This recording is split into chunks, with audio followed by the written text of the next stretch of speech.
শেষ হয়েছে Bangladesh premier league BPL এর ঢাকা পর্বের প্রথম ৮ ম্যাচ। কাল থেকে দ্বিতীয় পর্বের খেলা গড়াবে সিলেট ও চট্টগ্রামে, যা চলবে ১৩ জানুয়ারি পর্যন্ত।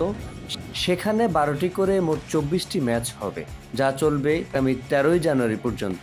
এরপরে আবারও হোম অফ ক্রিকেট খ্যাত মিরপুর শেরেবাংলা স্টেডিয়ামে টুর্নামেন্টের বেশিরভাগ ম্যাচ হবে। তবে ঢাকা পর্বের খেলায় পয়েন্ট টেবিলের তলানিতে থাকা সিলেটের কোচ তুষার ইমরানের ভাবনা ভিন্ন থাকবে, এটাই স্বাভাবিক। প্লেয়াররা যদি মাঠের ভিতরে এক্সিকিউশন করতে পারে তাহলে ভালো রেজাল্ট করা সম্ভব। এদিকে বিপিএল এর একাদশ আসরের পর্দা ওঠে গত ৩০শে ডিসেম্বর। গতকাল পর্যন্ত ঢাকায় হয়েছে ৮টি ম্যাচ। এতে সবচেয়ে বেশি ৩টি করে ম্যাচ খেলেছে রংপুর, দুর্বার রাজশাহী ও ঢাকা। এছাড়া খুলনা টাইগার্স, ফরচুন বরিশাল। সবচেয়ে কম ম্যাচ খেলেছে সিলেট স্ট্রাইকার্স। স্বভাবতই নিজেদের মাঠে সিলেটের দাপট একটু বেশিই থাকবে। আমার কাছে মনে হয় যে ডিপেন্ড করে আসলে টিম তো দেখেন, অপোনেন্ট টিম তো খুব একটা ভালো একটা ফ্লোতে আছে। স্পেনেরও তারা 3টা ম্যাচ জিতছে, বাট আমাদের মাত্র একটা ম্যাচ হচ্ছে।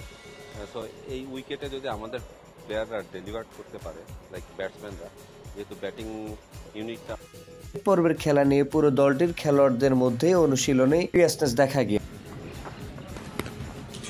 এই জন্য সিলেটের কোচ তুষার ইমরান দেশি বিদেশি খেলোয়াড় মিলিয়ে দলের উপর আস্থা রাখতে চাইছে। লোকাল ক্রিকেটার আছে, ডেফিনেটলি আপনার পয়েন্টার আছে, সবাইকে মিলে টিম হয়ে খেলতে হবে। আদারওয়াইজ ১-২ জনের পারফরমেন্সটা কিন্তু টিম রেজাল্ট করা ভেরি ডিফিকাল্ট।